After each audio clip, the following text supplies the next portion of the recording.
ebidensya at yung sequence ng presentation. Dahil 4 yung articles na lang, tapos sa 4 na yan may scheduling diyan. Mukhang inuna yung threats, yung grave threats.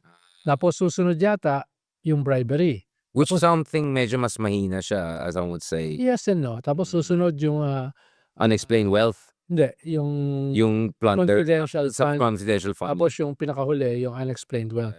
Pero so far, a week ago, nung sumagot yung mga lawyers ni Sarah, Right. parang napaka-olat ng kanilang mga sagot, no? Parang ang haba ng response nila, about 50 pages. Hindi, ilang maleta yung dala nila. Ayun. Doon sa fund. Malaki talaga maleta nila, marami. Tsaka maganda. Ang laki ng leak. Yeah, social. Designer. Hindi ka tulad natin, plastic lang. Oo. Pero halimbawa, yung initial na sagot nila, halimbawa dyan sa grave threats, freedom of expression daw. Oops. I love na lang. Yan, ganun yung paliwanag. Tapos yung ikalawa, yung bribery, paliwanag nila, hindi naman daw directly nanggaling sa secretary ng DepEd. Yung bribery, mga tao lang daw niya. Oops. No, ganyan. No?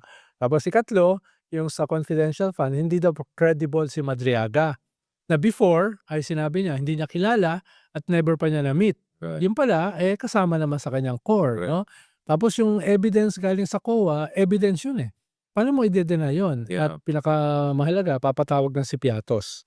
Yung kainuman natin, si Piatos. Si Mickey Mouse. So ipapatawag niya, no? Talaga kasama siya sa witness. Yung tinupog niya, hindi na itatawag. Yan. Kabila pala yan, oo, yun. Matakot eh. Oo, medyo. Tapos panghuli, yung unexplained wealth. Na ang sagot lang nila, bakit sinama yung asawa? Conjugal kasi, private citizen naman daw yung isa, di ba? Parang gano'n. Yes, Sal-N is conjugal. Midget family mo kasama dyan. Nandyan yan sa fine print, pasahin mo lang yan. Yeah. Saan ba siya? Saan bang kuweba siya nakatira? No, kasama mo yata sa kuweba eh. No, so initially, yung mga sagot nila, kung yan ang magiging sagot nila, yung bloodbath, baka blood nila yung Baby bath daw, baby bath. oo, yung